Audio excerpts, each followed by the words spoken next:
Kjo është renditja e 5 njerëzve më me ndikim në histori nga pushtuesit deri tek ata që ndryshuan botën. Numër 1 me siguri do të befasoj. Numër 5, Genghis Khan, njeriu që pushtoi gjysmën e botës. Ai krijoi perandorinë më të madhe toksore ndonjëherë duke mposhtur armiqt me taktika të pamëshirshme. Trashëgimia e tij thuhet që 1 në 200 burra sot në botë mbart ADN-n e tij.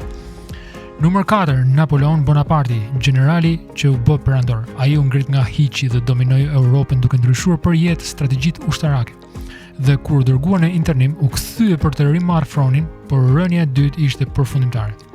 Numër 3, Cezar Augusti, perandori që krijoi epokën e artë e Romës.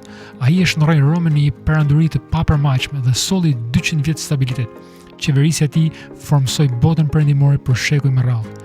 Numër 2, Aleksandri i Madh, pushtuesi që nuk humbi kurrë një betejë, në moshën 30 vjeçare sundonte nga Greqia deri në Indi dhe përhapi kulturën greke në gjithë botën. Ai nuk humbi asnjë betejë, por pas vdekjes së tij të papritur, perandoria u shpërbë. Dhe numër 1 është Jezus Krishti, njeriu që ndryshoi botën përgjithmonë. Ai nuk sondoi asnjë perandori, por mësimet e tij formsuan qytetërimin. Mbi 2 miliard njerëz sot e ndjekin atë, që është dëshmi që ndikimi i tij zgjati më shumë se ai mbretëreve dhe i pushtuesve. Po për ty, kush mendon se ka qenë njeriu më me ndikim në histori? Hajde flasim. Zoti bekoft.